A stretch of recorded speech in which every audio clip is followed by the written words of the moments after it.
자, 여기에 미국의 대형주와 미 국채와 얘는 이제 위험자산이 되고 얘는 안전자산이 되겠죠. 그리고 미달러 선물을 나타나게 됐어요. 2022년 1월서부터 6월까지 미달러의 단위로 가치가 측정되는 주요한 금융상품들이 하락했어요. 그래서 금융시장 속에서는, 특히 선물시장 속에서는 주요한 금융상품들이 하락할 것에 베팅하는 선물 매도 포지션이, 하락하면 돈을 벌게 되는, 수익률이 증가되는 선물 매도 포지션이라는 게 진행이 되게 됐어요.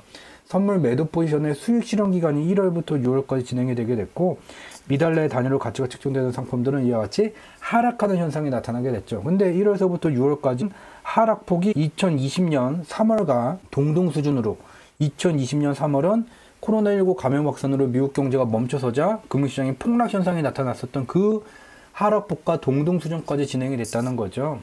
그리고 여기서 여기까지 하락될 때 우리는 늘상 언론을 통해서 스태그플레이션 공포라는 내용을 봤어요. 고물가 때문에 경제가 망가질 것이다. 그에 따라서 금융시장이 지금 하락하는 것이다. 근데 막상 지나고 나서 보니까 10월에 와서 보니까 9월 미국의 경제지표 실적이 발표되는데 미국의 실업률은 8월에 3.7%에서 9월에 3.5%로 낮아지면서 경제가 오히려 더욱더 좋아지게 됐고, 미국의 인플레이션율도 8월에 8.3%였는데 9월에 8.2%로 더 이상 증가하지를 않았어요. 즉 여기서부터 여기까지 하락하게 만들었는데 그 스태그플레이션이 현재 진행되고 있지 않다는 것을 확인할 수 있게 되고, 존재하지 않는 것 때문에 이만큼이 빠졌다면 당연히 돌아서야 되는 포지션이 만들어져야 되겠죠. 따라서 2022년 6월 13일 미달러 선물 만기일을 기점으로 더 이상 하락하지 않고 향후에 주요한 금융상품들이 상승할 경우에 돈을 벌겠다는 선물 매수 포지션이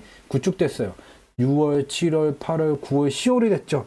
충분히 상방 베팅 포지션이 구축이 완료가 되게 됐고, 10월 13일서부터 이와 같이 상방 변동성이 강화되게 되면서 미달러 선물이 드디어 꺾여져 내려오는 현상이 나타나게 되고, 과도했었던 미달러 환율 가치가 약세 전환이 시작됨에 따라서 미달러의 단위로 가치가 측정되는 위험자산도 상승하고 안전자산도 상승하는 현상이 나타나게 됐죠. 그러나 수준 차이가 나타나게 돼요. 좀 더 이제 세부적인 얘기를 보게 되면 여기에 옵션 지수라는 것을 나타냈어요. 얘는 글로벌 옵션 시장에서 투기 자금이 위로 가는지 하방 베팅 하는지 상방 베팅 하는지를 보여주는 중요한 자료예요.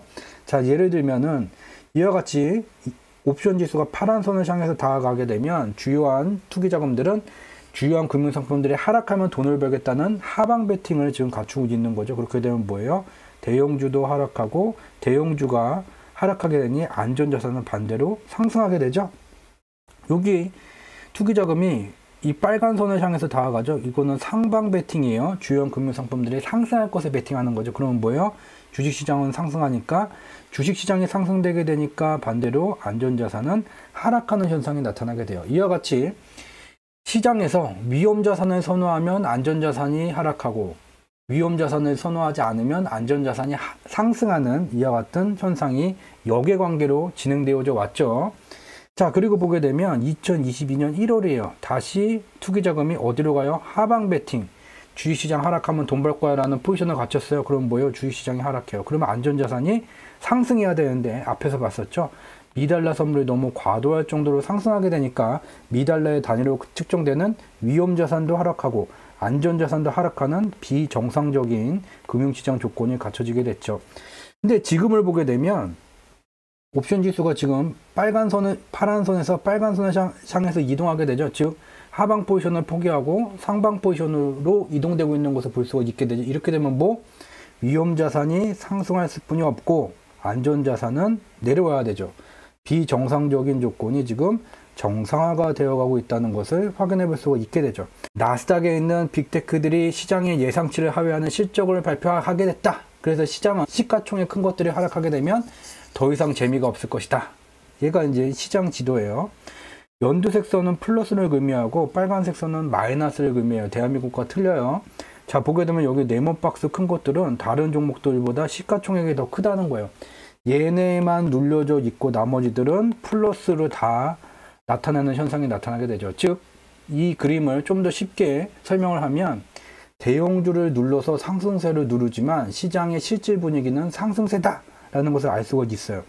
그래서 특히 나스닥을 중심으로 하락폭이 커져 왔었죠. 그렇지만 미국의 대형주, 중형주, 소형주를 모두 포함하는 뉴욕 종합주가 지수는 나스닥이 폭락함에도 불구하고 앞서서 봤었던 시장 지도와 같이 실제 장의 분위기를 얘가 대변해 주기 때문에 장은 계속해서 글로벌 금융시장의 상방 베팅 포지션이 강화됨에 따라서 상승세가 지속되고 있는 거고, 미 달러는 약세를 나타내고 있는 것이죠. 미국 금융시장뿐만이 아니라 글로벌 금융시장도 보게 되면 글로벌 투기자금이 상방 베팅 포지션으로 이동하게 되면 코스피도 상승하고 중국 주가지수 상해종합도 상승했죠. 투기자금이 하방 베팅 포지션으로 이동하게 되면 코스피 하락, 상해종합 하락.